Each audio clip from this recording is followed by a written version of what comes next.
विश्व 24 न्यूज हर पल आपके साथ। जोरदार टाळ्या झाल्या पाहिजे।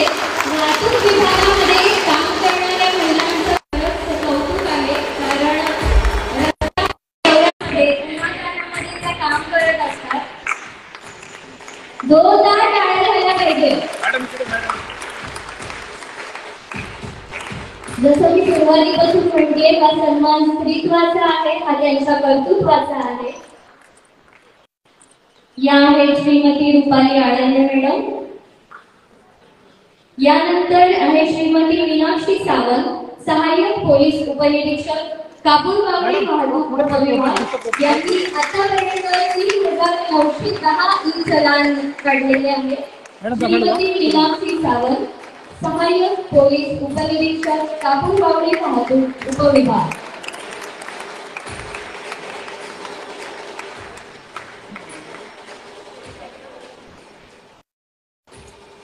यानंतर आहे श्रीमती विनिता पाटील, मपोना 7538 वागळे वाहतूक उपविभाग, आतापर्यंत 2413 चलान यांनी काढलेले आहे। श्रीमती विनिता पाटील।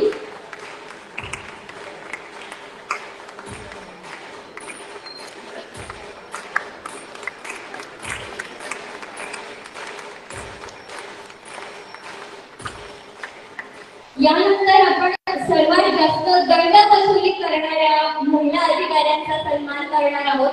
कारण दंड वसूल करणं हे जिकिरीचं काम आहे। यामध्ये पहिल्या अवॉर्डी आहेत श्रीमती सुवर्णा थोरात, महिला पोलीस हवालदार 6860 कल्याण वाहतूक उपविभाग। 2024 या वर्षामध्ये 12,21,600 रुपयांचा दंड त्यांनी आतापर्यंत वसूल केलेला आहे। 12,21,600 रुपये। श्रीमती सुवर्णा थोरात। यानंतर आहे श्रीमती कविता सुरवसे, महिला पोलीस हवालदार 7556 डोंबिवली वाहतूक उपविभाग। वर्ष 2024 मध्ये एकूण 10,88,700 रुपयाचा दंड त्यांनी वसूल केलेला आहे। श्रीमती सविता सुरवसे।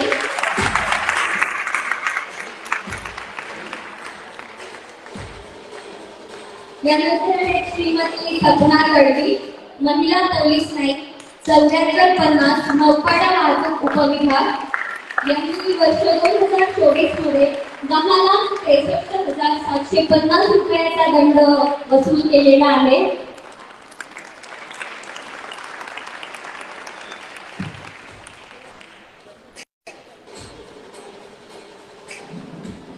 यानंतर मोटार परिवहन विभाग ठाणे, यामध्ये महिलांचा आपण खास सन्मान करणार आहोत। या महिलांविषयी मी तुम्हाला खास सांगेन की जनरली तुम्ही जे ड्रायव्हर बघितले असतील पोलीस विभागामध्ये काम करणारे, पण आता महिला चालक सुद्धा तयार झालेले आहेत। जसं मी सुरुवातीला म्हटले की आता यांच्या हातात चावी आलेली आहे, तो आपण अशा महिला पोलीस अधिकाऱ्यांचा देखील इथे सन्मान करणार आहोत। श्रीमती श्वेता रामदास काकडे, पोलीस विभागाची चालक 805 मालमत्ता गुन्हे शाखा ठाणे।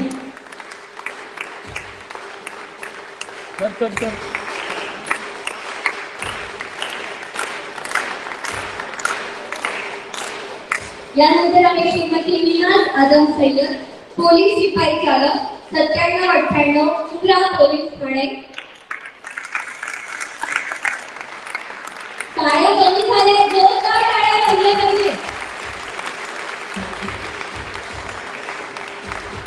यानंतर आहे श्रीमती आरती दत्तात्रय घोडेकर, पोलीस शिपाई चालक 1721 नौपाडा पोलीस ठाणे।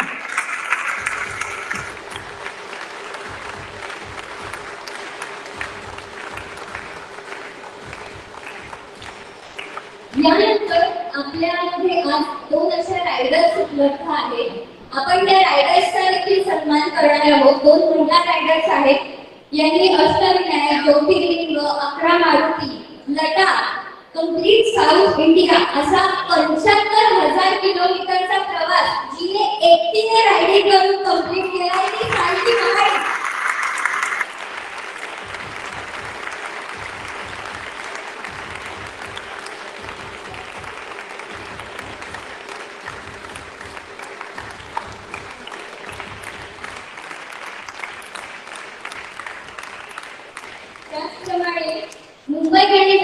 हे सगळे जिल्हे म्हणजे संपूर्ण महाराष्ट्र जिल्हा आपल्या बाईकवर काबीज केलेला आहे अशी भाग्यश्री गायकवाड.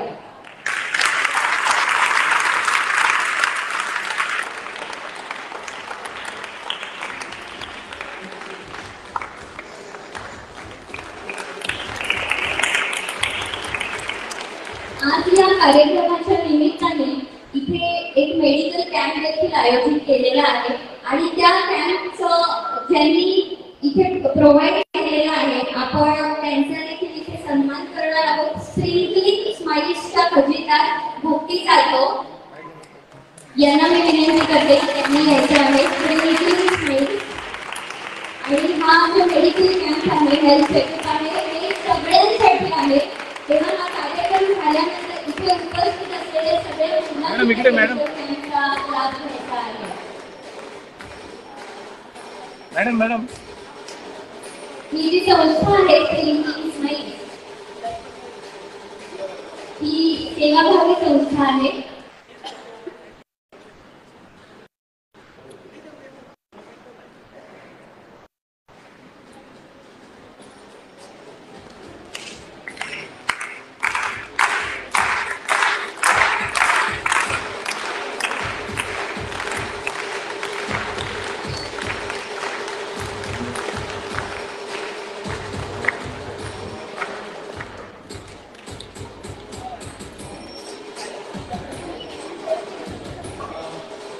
आज कल्पना पण आपल्यामध्ये कल्पनाची इंट्रोडक्शन मी अशी करून देऊ इच्छिते. मी रोज वॉकिंगला येते, विडोज पासून तर येऊपर्यंत जात असते आणि तिची माझी ओळख अशीच वॉकिंग मधून झाली. ती रोज नाशिकवरून भाजीपाला या ठिकाणी येते आणि अशीच तिला कोणतरी रिक्षावाला एक असाच त्रास देत होता आणि मी तिथेच उभं राहून कंबर बघत होते. मग तिला विचारलं की काय झालं, ती म्हणे मॅडम मला इथे तो असं करतो तसं करतो. म्हटलं उद्या परत आला तर तू रिक्षाचा नंबर तो हे करून ठेव, लक्षात ठेव आणि नंतर मला व्हॉट्सअपने कर. तर तिला मी माझी ओळख सांगितलेली नव्हती की मी कोण आहे वगैरे असं. आणि मग तिने तो रिक्षाचा नंबर मला दुसऱ्या दिवशी दिला. मग मी त्याला नोटीस पाठवून बोलून जे करायचं ते केलं. पण मला कौतुक तिचं ह्या ठिकाणी असं करावं असं वाटतं की रोज ती नाशिकवरून भाजीपाला घेऊन येते. त्यानंतर तिला माझी ओळख सांगितली मी अशी अशी आहे. रोज जाताना मला म्हणते काही भाजीपाला आहे का घरी, मी पाठवतो. म्हणजे एकच महिला एका महिलेला समजू शकते आणि रोज माझ्या घरचा भाजीपाल्याची चिंता करणारी ही माणसं. तर मला आज आवडतं तिला जे काही करून दिलेलं आहे तर तिला आज मला या ठिकाणी सत्कार करावा असं वाटतो की जी जर एका महिलेने दुसऱ्या महिलेची काळजी घेतली तर जीवन किती सुखकर होईल. जो आपण एकमेकींचा विश्वास करत असतो त्यापेक्षा जर एकमेकींना जास्त आपण समजून घेतलं तर मला असं वाटतं की सगळं जीवन एकदम सुखकर होईल असं मला वाटतं. त्यामुळे तुमच्या सर्वांच्या साक्षीने आज मी तिला या ठिकाणी तुळशीचं रोपटं देऊन तिचं मी आज हॅपी वुमन्स डे.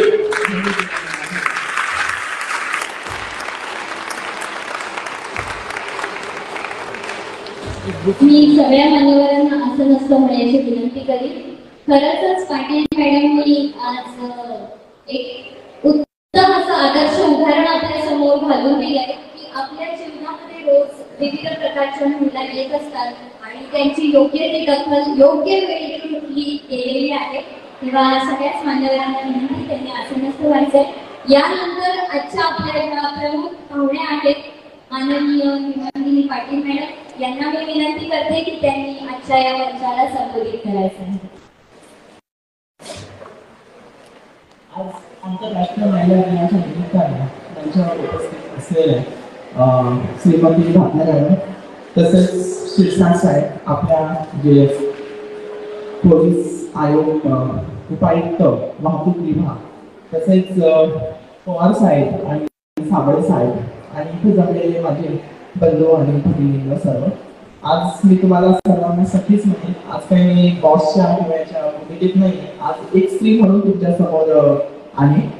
तर आज आल्या साहेब म्हणे मॅडम आज वुमन्स डे आहे आणि फेटा बांधा. मी म्हटलं रोजच वुमन्स डे असतो, आज मी फेटा बांधला आणि आजही माझा रोजच्या सारखाच दिवस आहे. म्हणून मी सर्वात प्रथम सॉरी म्हणते, मी फेटा त्याच कारणाने बांधला नाही. पण आज सर्वजणी खूप खूप छान दिसत आहे. फोटोची जागा आपल्या फेट्याने घेतली. आज काहीतरी वेगळं आणि सगळे ट्रॅफिक तिथं जमा झालेलं आहे, त्यामुळे आपल्या ठाण्याच्या ट्रॅफिकचं काय होईल आणि म्हणून त्यामुळे मी सर्वात प्रथम लवकरच कळेल तुम्हाला ठाण्याच्यातून. तसेच मॅडमने सांगितलं की जिच्या हाती पाण्याची दोरी तीच आपल्या घराचं सगळं हे करत असते आणि ते खरोखरच आहे. आपण ज्या पद्धतीने आपल्या बाळाची काळजी घेतो जेव्हा नोकरी घेतो त्याच पद्धतीने तेवढ्याच काळजीने आपण नोकरी सुद्धा आणि काम सुद्धा करत असतो. थोडक्यात मी माझ्याविषयी सांगेल. मॅडम म्हटली की 20 वर्षापूर्वी परिस्थिती खरंच खूप वेगळी होती आणि आजची परिस्थिती वेगळी आहे आणि हे खरोखरच आहे. 20 वर्षापूर्वी महिला गव्हर्नमेंटमध्ये यायला तेवढ्या दिसत नव्हत्या. एखादी महिला आली की तिच्या मागे मग तिचं एक प्रेरणास्थान ठेवायचं आपण आणि तिच्या पद्धतीच्या मागे यायला आपण सुरुवात करायचो. तसंच आपलं प्रेरणास्थान सावित्रीबाई फुले. आज सावित्रीबाई फुलेला आठवण करावीशी वाटते आणि तिच्यासाठी 4 ओळी मला या ठिकाणी सांगावंसं वाटतं. जगणं माझं तुझ्यामुळे, जगणं माझं तुझ्यामुळे, एरवी फक्त श्वास होता आणि खेचले माझं अंधारातून जीणे, सावित्री तुझाच हात होता, तुझाच हात. जर सावित्रीचा हात नसता तर मला नाही वाटत की मी आज महाराष्ट्रातली पहिली RTO म्हणून नियुक्ती आहे माझी. आणि जेव्हा मी डिपार्टमेंटमध्ये आले तेव्हा महिलाच नव्हतं माझ्या डिपार्टमेंटमध्ये. जसं साहेबांनी सांगितलं की त्यांच्या पोलीस स्टेशनला एकच महिला होती. मी ज्या ज्या ऑफिसला काम केलं त्या त्या ठिकाणी सर्वात प्रथम बाथरूम्स बांधले. ज्या ज्या ऑफिसला गेली त्या ठिकाणी महिला नसल्या कारणाने बाथरूमची सोयच राहिली नाही. तर सुरुवातीला सर्वात ज्या ज्या ठिकाणी गेली त्या त्या ठिकाणी सर्वात प्रथम बाथरूम बांधायला सुरुवात केली. जेव्हा सर्वात प्रथम असिस्टंट RTO म्हणून नियुक्ती झाली, आमची पहिली बॅच असिस्टंट RTO म्हणून डायरेक्ट MPCच्या मार्फतने भरती झाली, तेव्हा महिला जेव्हा कॅबिनमध्ये बसायची तर लोकांना नवल वाटायचं की महिला अधिकारी म्हणून कशी आली, ते पण RTO मध्ये. RTO कसं बघितलं तर पुरुषांच्या मक्तेदारीचं क्षेत्र, या ठिकाणी पूर्ण प्रधान असं ते ऑफिस आणि एखादी महिला जेव्हा येते तर असं डोकावून बघायचे, खरंच आली ती महिला. त्यांना अशी शंका वाटायची की खरंच महिला आली, तिने केव्हा काम करतो. पण माणसांचा इतका विश्वास असतो ना एखाद्या महिलेच्या कामावर, कदाचित तुम्हाला तो अनुभव पण आला असेल की जेव्हा एखादी पब्लिक, मी तुम्हाला माझा एक अनुभव सांगते की आमच्याकडे तेव्हा नंबर्सला पैसे नव्हते. आता नंबर्सला भरपूर पैसे. एक नंबर घेण्यासाठी 5 लाख 7 लाख तेव्हा नंबर्स असे दिले जायचे की कोणी ओळखीचा असेल की त्याला नंबर देणं किंवा नाही. जेव्हा माझ्याकडे तो सेक्शन आला नंबर वाढण्याचा आणि मी त्या ठिकाणी नाशिकला सर्वात प्रथम माझी नियुक्ती होती आणि त्या एकाच नंबरसाठी 3 लोकांची मागणी आली की मला तो नंबर पाहिजे, मला तो नंबर पाहिजे, मला तो नंबर पाहिजे. मग आमच्या RTO सरांनी मला त्या दिवशी बोलवलं आणि RTO सर म्हणे की आता तर याच्यातला जे काही हे आहे, मला खूप फोन आहे मॅडम, त्याचा आपल्याला नंबर द्यायचा आहे. आणि एक जण त्यातला जो होता तो सामान्य परिस्थितीत होता. तो म्हणे मॅडम मी माझ्या मुलाची जन्मतारीख आहे आणि मी खूप ह्याविषयी इमोशनल आहे तर मला तो नंबर द्यावा. तर मला त्यावेळेस डिसिजन घेणं खूप डिफिकल्ट झालं होतं. पण मी त्यात एक क्रायटेरिया मला कन्सिडर केला की जो पहिले आलेला आहे आपण त्याला हा नंबर द्यायचा. म्हणजे भले कोणी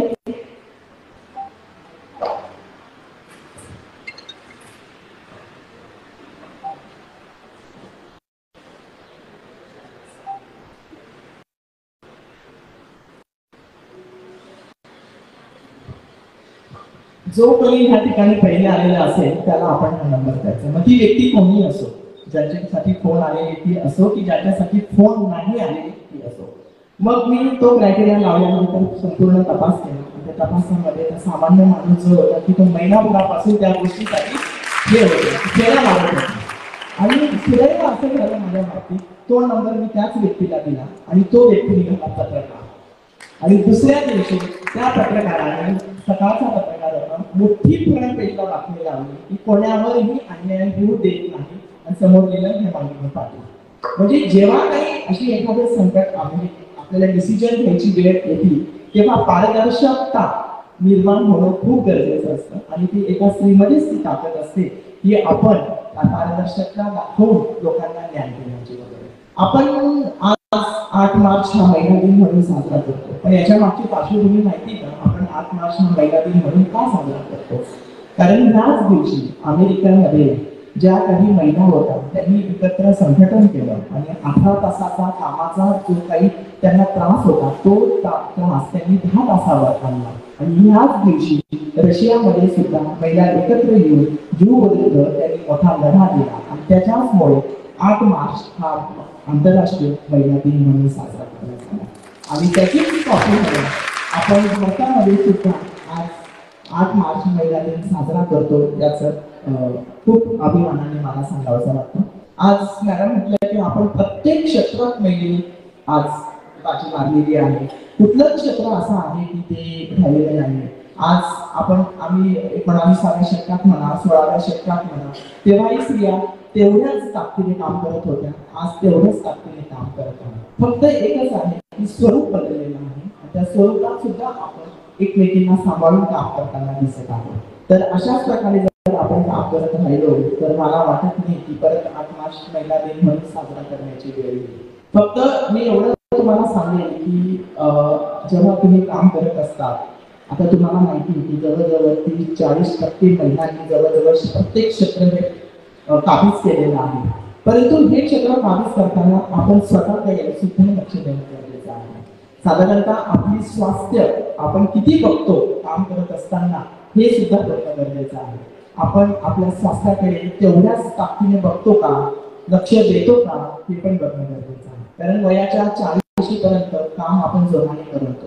परंतु वयाच्या 40 नंतर प्रत्येक महिलेची प्रॉब्लेम्स ही सुरुवात व्हायला होते. तर बऱ्याच महिला 40च्या वरती पण असतील किंवा नसतील पण असतील तर त्यांनी आपल्या शरीराच्या स्वास्थ्याविषयी काळजी घेणं तेवढंच गरजेचं आहे. तुम्हाला माहितच आहे नाही तर 40 नंतर प्रॉब्लेम व्हायला सुरुवात करतो. आपण आपल्या शरीराकडे दुर्लक्ष करतो आणि त्याचं रूपांतर मोठ्या काहीतरी रोगामध्ये होण्यापेक्षा त्या 40 जशी आपण एंट्री केली तर आपण जी काही आपल्या स्वास्थ्याविषयी काळजी घ्यायची आहे ती प्रामाणिकपणे काळजी घेणे गरजेचं आहे. कारण आपल्याला स्त्री म्हणून पुढे काम करायचंच आहे. स्त्री म्हणून आपल्याला असमर्थ कुठे राहायचं नाही. जबाबदारीने आपल्याला सगळ्या जबाबदाऱ्या पेलायच्या आहेत. जशी घरची जबाबदारी आहे तशी ऑफिसची जबाबदारी आहे. ह्या दोघं जबाबदाऱ्या पार पाडत असताना आपल्याला आपल्या शरीराची साथ असणं खूप गरजेचं आहे. त्यासाठी एक छोटंसं उदाहरण तुम्हाला मी या ठिकाणी देऊ इच्छिते. तुम्ही होड्या बघितल्या असतील.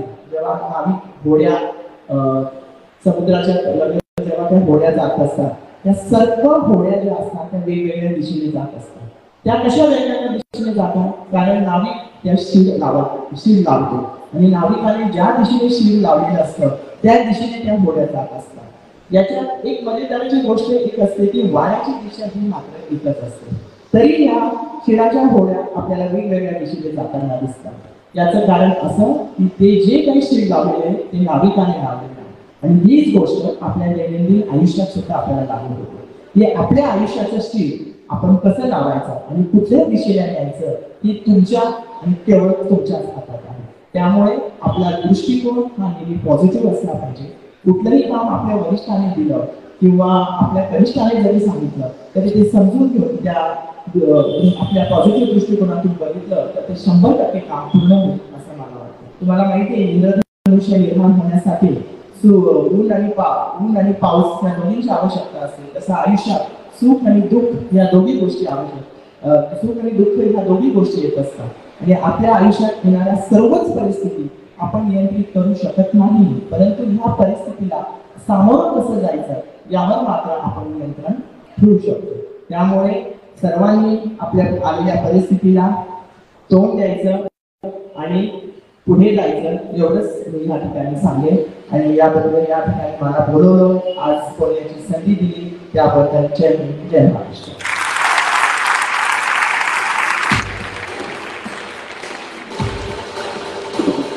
खरंच खूप छान असं मार्गदर्शन मॅडमने आपल्याला केलेलं आहे.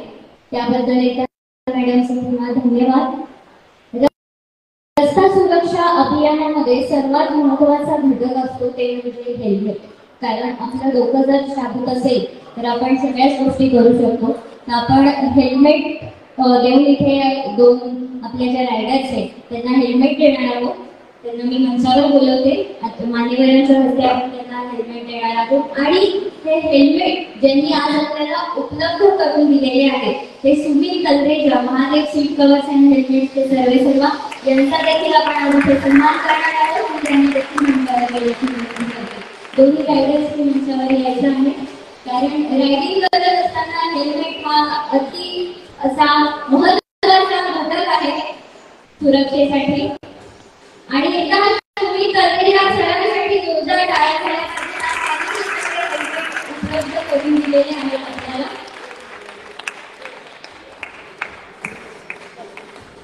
Madam centre Sumit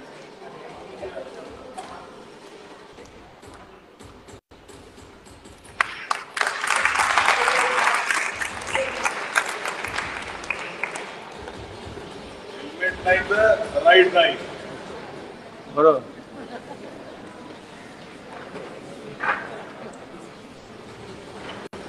madam record. मी मान्यवरांना विनंती करेन की त्यांनी सुमित तलरेजा यांचा सत्कार करायचा आहे, ज्यांनी आज हे हेल्मेट आपल्याला उपलब्ध करून दिलेले आहे. सुमित तलरेजा यांचं Mahadev seat covers and helmets असा बिझनेस आहे. मान्यवरांच्या हस्ते त्यांचा सन्मान होतोय. जोरदार टाळ्या झाल्या पाहिजे.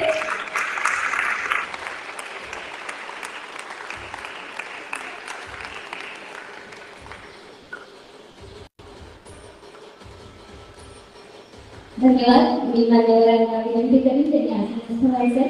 रस्ता सुरक्षा अभियान या विषयावर यानंतर इथे एक छोटंसं पथनाट्य सादर होणार आहे. या पथनाट्यातून रस्ता सुरक्षा या विषयीचा एक खास संदेश इथे पोहोचवला जाणार आहे. त्यामुळे मी प्रत्येकाला विनंती करेन की हे पथनाट्य सगळ्यांनी अगदी लक्षपूर्वक बघायचं आहे. पथनाट्य सादर करणार आहेत आपल्या समोर काही कलाकार.